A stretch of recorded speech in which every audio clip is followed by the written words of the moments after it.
Mushoku Tensei, who is best girl Roxy? Why did Roxy run away from home? What are the 3 things Roxy absolutely hates? What makes Roxy super unique among her people? What connection does Roxy have to Ares and Ghislaine?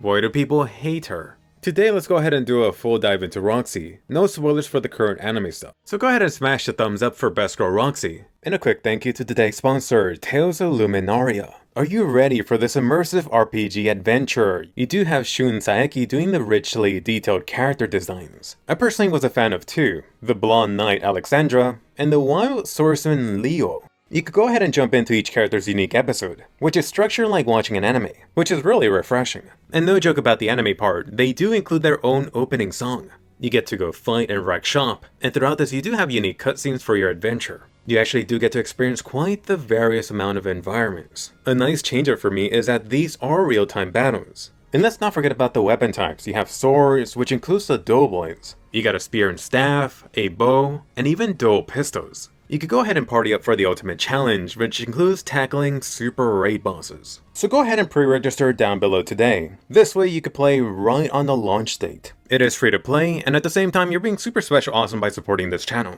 It was fun getting to play this a little bit early.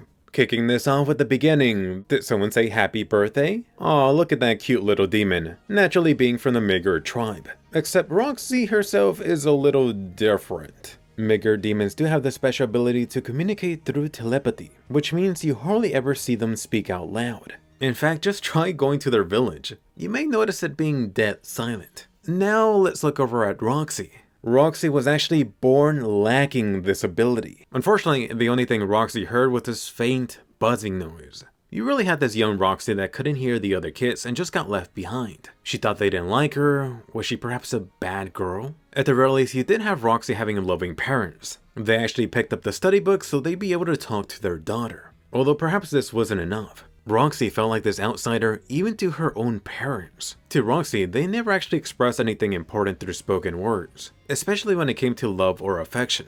So Roxy felt like she was suffocating, like she was lonely. Thankfully, a blessing came one day. You had a magician stumbling into their village. Her name is Bloody Kent. She was this wandering traveler, going from place to place, meeting new people, and gathering info for her research. So could this have been a miracle by the dragon god? Roxy was instantly drawn to her. It really helped she spoke out loud. Slowly but surely, Kent taught Roxy about the outside world. No surprise, she was super fascinated in this whole new world where people actually communicated. Another major life event for Roxy was discovering magic. So Kent taught her the basic beginner magic, like the water ball. I mean, she picked it up in like no time. Magician Kent even gifted Roxy her first wand to congratulate her accomplishment. Unfortunately, young Roxy got quite the rude awakening next morning. Looks like that magician must have gone to the liquor store cause she split. The letter she left mentioned Roxy had already learned beginner magic, so she felt this was a good time to move on. Could you imagine the devastated Roxy? Her dreams of traveling with this new teacher buddy was instantly crushed. At the very least, she did leave behind Roxy this intermediate magic book. Go for it, Roxy, time to go solo. And then 1 year later, Roxy ran away from home. She actually left without even saying a word to her parents. At the time, she was 14, almost an adult in this world. She was out in the boonies, so her destination was Ricarizo City. Distance-wise walking, it should have been 2 to 3 days away. Anyways, priorities. Roxy went ahead and officially registered with the guild. And just like that, pretty easily, she officially became an adventurer, the lowest rank. So quest time, Roxy's first one, which involved taking out Jerry. No, not me, but a bunch of cheese lovers that got out of hand. And oh yeah, these guys were hungry for some Roxy munch.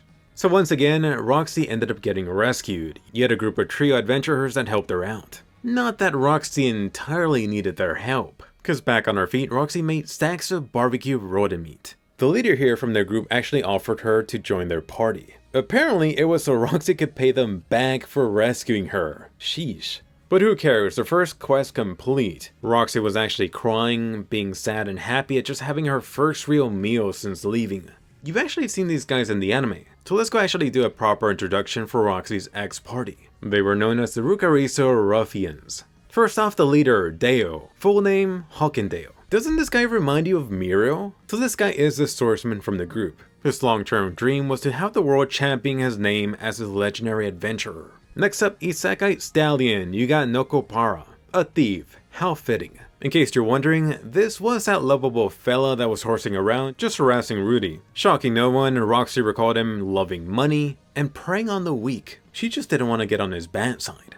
For Parky, you got Blaze, the soldier party tank. Isn't this guy's name this subtle joke? Apparently he cursed a lot at Roxy whenever she messed up, which should have been like daily. Roxy is super clumsy. Still, this guy was not a bad guy. Roxy thought he was a reliable warrior. His goal was simple, just to prove himself to the villagers who gave him a tough time.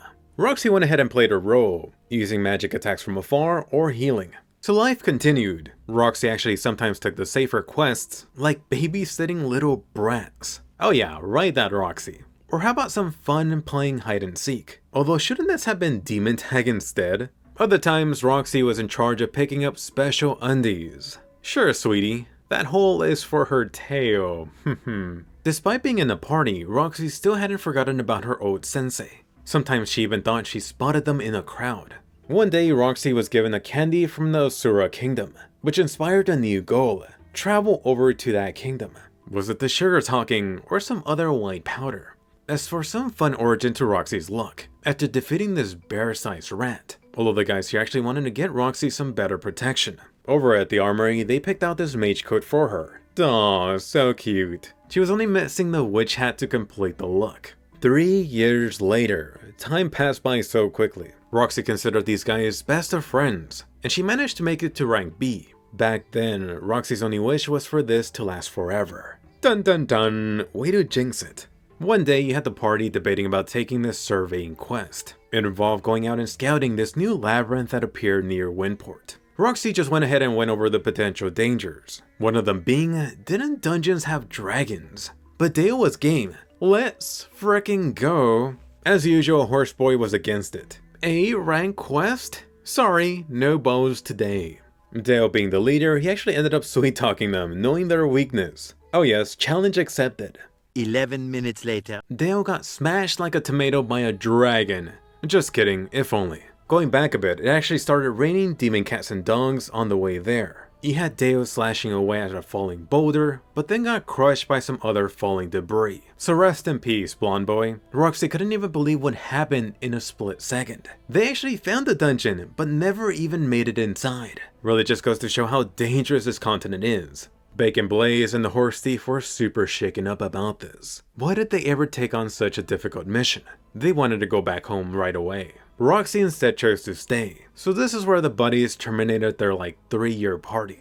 This confused, wrecked Roxy might have made the spur of the moment decision, which was getting on a ship heading over to the Millis continent. Roxy was alone again, and by the way, she did get super seasick. So welcome to the Millis continent. Reality hit real hard for Roxy when she discovered the dark differences in spending power. The broke little girl only had enough funds in her piggy bank for 10 days. So why not do like adventurers do? Roxy tried to join a new party, even if it was only temporary. The thing is, like you might have guessed, they all thought she was just a little kid. That beginner one surely didn't help her cause. Oh, you're a B rank. Funny little girl, you must have been carried by your party. On the flip side, newbies always ended up trying to recruit Roxy. Can you really blame these guys? The Maker tribe do look like they're 15 till they're over 150 years old. Must be the Asian gene.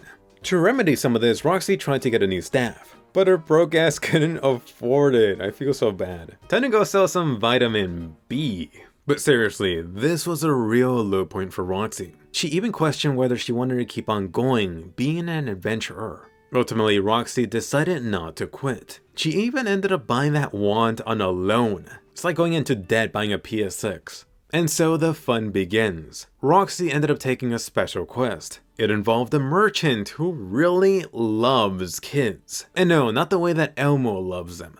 I mean, Roxy got dedicated. She put 120% to get the dude's attention. So freaking adorable. Someone go make that a figure. And let's just say the plan worked extremely well. The only thing Roxy had to do was play his game, which ended up being this fun dress-up day. I bet you didn't know this stuff existed in Mushoku Tensei Land. Even a blue-haired maid appeared. Time to give Rem a challenge. But seriously, why are all these rich isekai guys the same typical scumbags? Roxy eventually discovered this chained-up cat girl. The poor thing had been kidnapped from her parents. The good news? Roxy and her party ended up saving her. Quest completed, time for a new quest. Roxy now got in charge of returning the cat girl to her parents. Which is perfect, Roxy set out for Milishian. Roxy recalled her teacher describing this amazing city, that it was supposedly the most beautiful in the world, although it might be tough for Roxy given her demon status. I mean, just trying to leave the main city, this guard dude tried to charge Roxy a silver coin. Fast forward to their destination, once again Roxy got taxed, this time a gold coin. Roxy then got roughed up some more, almost freaking strangled. You had this guard person accusing Roxy of kidnapping the cat girl she was with. Could you imagine? She probably called her the D word too. I think you're getting the idea. Milis, and especially this city, was not kind to demons. It actually almost broke my heart seeing Roxy so often discriminated against. At the very least, it wasn't all bad. Roxy did discover good things, like sweets. But reality remained. Roxy got advised to ditch this place as soon as possible. Anime Rudy is about to get to this city soon, by the way. Thankfully, some adventurers were kind enough to help Roxy get to the guild. Although let me clarify, it's not that they were exactly nice. They were only normal people who didn't discriminate against her. And oh, Roxy was almost penniless. There were actually rumors going around that she was selling cake on the streets. Perhaps getting some aqua blessing, Roxy did manage to find this kind lady who gave her some housing and work. It just really sucks that she had to put up with drunk guys harassing her a lot during the job. They suck, so time to drink the pain away. Roxy at this point was 24. The timeline is a little bit fuzzy, but between leaving the demon continent, getting to the Milis continent, and arriving to this city, Roxy really aged up. After so many years, it seems like Roxy had recovered. She thought it was finally time to move on, time to get a new party, and find new people she could trust. The next day, reality hit once again. People didn't want this kid or demon or both, so drink that pain away. I actually want to go buy some sake. But then a different door opened. A different demon from Roxy's job actually invited Roxy to join up their party. This included meeting the magician Gadolf. Something about this dude made Roxy's heart go doki doki. For some world building here, Gadolf had something called the Eye of Charm, which really made it easy to win over a girl's heart, at least partially to blame why Roxy was falling for him. Roxy fondly thought back to how these two really meant to her, even if it was only for a short period. 1 year later, time for Roxy to keep advancing forward like a certain titan. Time to head over to the central continent. By the way, it's fun to notice how Roxy is always tempted by sweets and bread. This is why the girl's always broke. New location, Roxy arrived at the capital of the Dragon King's realm. There, Roxy met someone that would make her infamous. So right when Roxy arrived at the city, she actually took out this thief single-handedly, which really became this inspiration for the troubadour watching. Oh, she became attached. In short, she wanted to tell the tales of this upcoming mysterious Roxy, which is really her investing, hopefully in a future hero early on. Skipping to the present time in the anime for a bit. Just know that these rumors and folktales about Roxy are still spreading long after these two parted. The troubadour sang songs of her early adventures. Roxy actually once bragged about her being the main character in one of these songs, only to shockingly discover her name wasn't in them. So embarrassing. Anyway, getting back into young Roxy's adventure. Another impactful moment for her came when their group got attacked by bandits. Roxy had no intention of killing them, but Roxy accidentally blasted a dude. It was the first time she took someone's life. She was shaking up a little bit, but this wasn't the first time she'd seen someone die. She recalled Dale dying. It was the time she learned the feel of loss, the feel of fear. A little bit after this, I'll just mention this high-level quest that Roxy took on. She was partied with like this discount saber knight. Age 27. Years later, Roxy actually ended up meeting her teacher again, Kent. The issue for her sensei involved her postponing writing this book. What if potentially the information she releases gets some of these villages destroyed? Her teacher even brought up this example about this race getting wiped out. That a certain tribe had this flower on their head that could cure anything.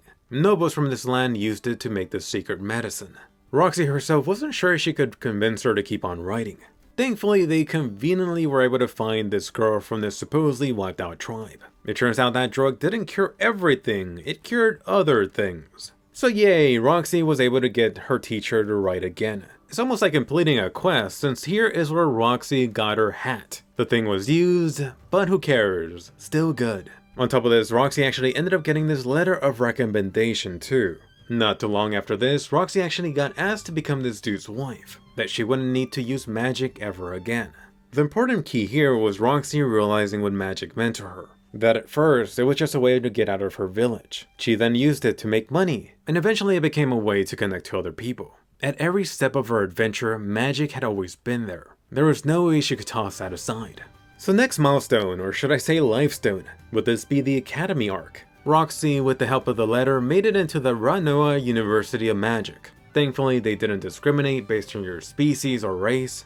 Right away, Roxy had a fun roommate, Lenata. She actually got held back a year, she was always sleeping in class, she never cleaned up. Through a long and difficult process, she eventually became someone Roxy could call a friend. By the way, for Schoolgirl Roxy, oh yes, another figure opportunity. This would be where Roxy would eventually meet her master/teacher. The guy went by the name of Genius. No, I'm not even joking, that's like naming your kid Phoenix. Just know this whole university arc is still ongoing in the manga, but we do know a couple of things about this. This guy was the one that taught her Saint level water magic, which apparently Roxy learned so easily. So much that she actually let it go to her head. Her master complained so much about her, which pissed Roxy off. She eventually graduated and left without saying a word to him. Post-uni, Roxy finally set out to the capital of the Sora Kingdom. She was sure someone as great as her could find a job easy. But life just slapped her in the face. She was unable to find any work. Which gets into the fun Eris connection. It turns out that Roxy actually interviewed for that same job before she met Rudy. Could you imagine Roxy's first interaction with Mad Dog Eris? Just knowing that Roxy failed gets your imagination burning. After that, Roxy moved over to the countryside. This is where she saw someone looking for a home tutor, and the rest was history. As for the present day Roxy, she is able to use one king tier water spell, which is Lightning Storm. Her long-term goal is actually aiming to become this water divine level magician. But let's not forget about another personal goal. She wanted to have this normal happiness. Maybe become a professor. Maybe one day even get married. I almost forgot the 3 things that Roxy hated. One of them was green peppers. Come on girl, eat your veggies. Her having a sweet tooth, no surprise she wouldn't like the bitter taste. Apparently Rudy did pick up on this when she was staying with them. Second thing, Roxy hated children, specifically human kids between 5 and 15. Especially males. They didn't listen and they did whatever they wanted. This was until she met Rudy. Roxy realized that she didn't hate kids, but she just didn't like people who didn't listen.